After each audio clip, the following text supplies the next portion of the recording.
What's up, everybody, and welcome to the Switch Bit. Today we are going to be talking about Sea of Thieves for the Xbox One.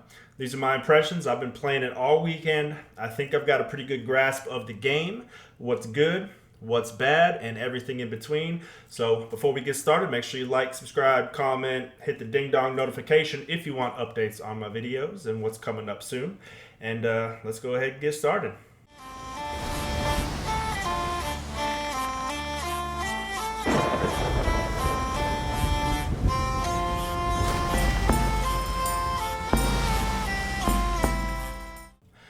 Okay, I started playing Sea of Thieves 3 or 4 days ago. So these are just going to be my impressions. I am by no means an expert at what's going on. There's probably a lot of things that I don't know right now, but I'm just going to talk about kind of the experience that I've had with it and what I like about it. And so far, just up front, I've had a very positive experience with it. I know it's not the same product that it was when it first launched. There's been several, I think 4 major updates to it. It's something they continue to update, and there's a lot more to do now than when it first came out. So I'm going to be speaking on this as it is the middle of 2019. So first of all, what is Sea of Thieves? Well, it's an online co-op slash versus game, so PvE and PvP. You play a pirate, and there's several different size ships that you can pirate, along with a crew of by yourself, 2, 3, or full-on 4 people in a huge crew. So think about individual servers. So you log into a random server basically, and there's a big, huge map with a bunch of islands and water, and it's a pretty sizable map. And from what I read online, there's like 5 or 6 other crews on that inhabit that same map. So you may come across somebody, you may not come across somebody, but pretty much every time I've played for more than like an hour or so, I've at least come across another ship in some capacity, saw it on the horizon, or engaged in battle, or had a close call with them or whatever. So even though there's not a ton of people playing on each individual server, the chances of running into somebody, and experiencing that either PvE or PvP kind of gameplay is pretty high from what I've experienced. So I've pretty much played all the ways I can play. I've played solo, I've played with my friend communicating, and I've played with strangers and not really communicating at all with them or them with me. And that was kind of frustrating, I will say. Playing by myself was fun, because I was able to kind of do everything all by myself, figure out where I wanted to go, but also really puts you at a disadvantage. Playing with somebody that you can communicate well with, I think is the way to go. It's where you're going to get the most enjoyment out of this game. Not only, it's a collaborative effort when you're going and searching for treasures or doing all the things that a pirate would do, but that open communication really does allow for a lot more of an engaging experience. You can have somebody else taking care of the sails and the anchor and the cannons, and you can communicate what you see. They can communicate back to you as your captain or piloting the ship. It makes for a lot more useful, engaging experience, definitely. So once you pick your ship size and y'all log on, you'll start out at an outpost. There's outposts all over, and this is where you get your quests, kind of from different quest givers, whether that's a quest to go find some hidden treasure, hunt down bounties, or just there's a lot of different options, and you can level up within each one of those kind of guilds or quests. There's also like story type quests you can do as well, which I haven't started those actually. I'm still just kind of going on trying to level up in the different I guess I'm going to call them guilds or factions or whatever. So once you take a quest, you just get out on the seas. It doesn't really tell you a whole lot. It doesn't hold your hand, which I really, really like. So you'll have a quest, and then there's a big board with the whole like atlas or map of the ocean, and you can mark on it, and you just kind of try to figure out. You'll have a picture of an island, and you try to match that picture of the island to the island that's on this map, and it's northwest. Let's head that way and see what happens. And that's kind of the experience. I mean, you may run into sharks, you may run into sea monsters, you may run into krakens, other players. If you see a cool like fortress, or you see a cool island, stop, get out. I mean, this is it's not a very rigid experience where you have to go here and this is your objective. While you do have overlying objectives, just have fun with it. It's that adventurer's spirit, I think, and I love that. Anytime I play an MMO, that's what I want to do. I want to go adventure. And a lot of people are like, no, let's max our levels. Or like, I'm just gonna go, man, explore this zone I haven't explored, and that's basically what this game is. As far as the graphics go, it is beautiful. The water is the best water I've seen in a game for sure. And there's all the different when it's cool and calm and bright blue or dark blue, and there's waves and thunder crashing, the rain coming down. I mean, there is just all types of water physics and water effects going on in here, and it's a really cool thing to behold, especially when you're just sailing full speed. You just hop up on the front of the ship and the mast and just kind of take it in, play some music or whatever. It's really cool to see. As far as like the art design, it is kind of comical. I mean, this is Rare who made it, and that's if you've ever played most of their games, there's a certain like cartooniness or comical look to it. So it's not like super realistic looking, that's for sure. And this follows that same. So, I mean, I can give or take the character design. I kind of like the goofiness. I'm glad it's not like trying to be Call of Duty and super realistic, because those games don't tend to age well, and I think that this game will age well with its character models and character designs. But the lush kind of foliage and forestry that you see on the islands is really beautiful. There are enemies, like I said. You'll notice some in the sea sometimes, like sharks and the monsters that I mentioned.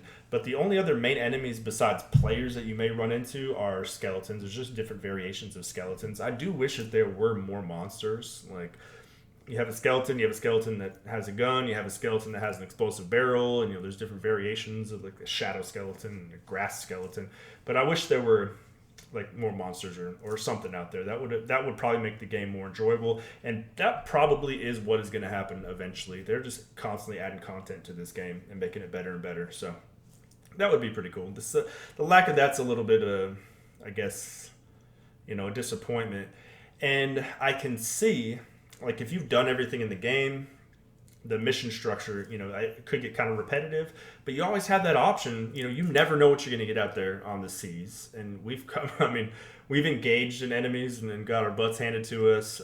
We've taken down enemy ships. You can form alliances with all the ships, and you can, share in all the gold that you get from your treasure chest and all that kind of stuff. So no matter what your objective is, you just never know what's going to happen. That's one of the cool things about it. As far as when you're actually on the ship, the specific gameplay involved, it's, like I said, you're piloting the ship. You have to know which direction you're going. You've got a little compass. You're also like trying to avoid the crashes of the waves and all that kind of stuff to make sure that you stay, on heading. And the only way to slow down is to raise your flag up. If you want to, your sails. If you want to change direction, you have to change it into the wind. You can always kind of see which way the wind is going. If you want to, there's different like maneuvers you can do. If you want to do a hard turn, you can drop down the anchor, and that stuff, is kind of a little more advanced or whatever from what I've gathered. But it's fun just experimenting with all that stuff. But if you're not careful and you run your ship like into something, you have to go down and repair it. Or if a cannonball hits it, or a megalodon attacks you, or kraken attacks you, you actually have to have wooden planks, and you have to go in and repair the holes in your ship. You got to take your bucket out, and you got to manually throw the water, run upstairs, throw the water outside. You have to manually load cannonballs. If you don't have any cannonballs in your inventory, then you can't shoot the enemies. So there's a lot that you actually have to, like, inventory management that you have to really pay attention to. And if you don't, you're not gonna last in a battle. So that's a big part of it, making sure that you are getting as much inventory as you can and maintaining that. You can't hold much as it is. You're pretty limited. If you get damaged, you have to eat fruit. There's different types of fruit you can have, but you can only hold a certain amount. There's fishing, which is kind of a cool little thing. There's some things like cooking, which I haven't done yet, and probably some more advanced things that I'm not even mentioning it. So if you have any like tips for me, you played this game, let me know, because I definitely appreciate it. I plan to play this game for a while. It's really, really cool. The whole experience is really neat. Definitely. There are other modes. There's an arena mode, which I haven't played. I've only played the main adventure mode, and I'm actually trying to recruit as many people as I can to play that with me. But just enjoying this adventure has been really, really cool. I'll talk about a couple of the experiences that I've had, just kind of round out and give a little bit more detail. And I spoke about this in my recent weekend review. And the first time where I was like, okay, this game is like this is on a whole nother level was it was nighttime. We were going. It was pretty stormy, and all of a sudden, just two of us on a small ship called the Sloop, and we hear this music starting. We're like, I have no idea what that means. This is the first day I've played the game. And like I said, it's really, really dark. All of our lanterns are out on our ship, so we can't be spotted by other players. So I was like, okay, well, I'm going to get to the very top. And I slowly climb all the way up to the top of the lookout that's right there on the front of the ship. And I'm looking all around, I can't see anything. Why is this music playing? There's an island. Is there something over there? And then out of the corner of my eye, I just see something bright colored dart by. So then I look down, and there is a huge sea monster literally just going right under our ship, and it's circling back around and going under our ship. And I mean, it was terrifying because I don't really, I'm new to the game, and I don't know exactly where I need to do to, like, I just don't know what. So I grabbed on the harpoon and I tried to harpoon it, and of course I missed. So I grab on the cannons. It's jumping and attacking. We're having to run downstairs and fix the holes and get all the water out before our ship sinks. And finally, I scared it off. I guess I don't think I killed it, but I scared it off with like 2 or 3 cannonball direct hits to it. But it was just a really, really cool experience. I know some panic set in because I didn't want to miss anything, but yeah, man. I mean, that was really, really cool. Just that whole experience. And then another really cool thing was just something that happened to me today. Was we found some message in a bottle, and it had some type of cryptic riddle or clue about a specific island, and we found that island, and there were like 3 more specific riddles or clues that were like kind of grayed out, and it said just travel to this island. Once we got there, the next clue popped up, and it said it very like travel to this path and look for the whatever object. And then once you find it, you hold it up to it, and this, it unlocks a whole other thing you have to do. Just a bunch of little riddles. It took us like a couple hours to actually go through all these riddles that it gave us, and we found some really good treasure at the end of it. But we had no idea what we were doing. We didn't even know if we were doing the right thing. We're just like, I think we need to find a drawing on the wall. Like, we had no idea. During the whole time we're being attacked, we're having to make sure that we hide our ship, out of sight, because we know we're going to be on this adventure, and we don't want anybody coming in and looting our ship. Other players could come in and take our ship, steal our ship. So, all that kind of stuff kind of factors into this whole experience. You have this constant anxiety about, like, every now and then you got to go check and make sure nobody's stolen your ship, or make sure the loot is still there. But yeah, that was a really, really cool experience, and I wish I could. You have to experience it. You have to be there.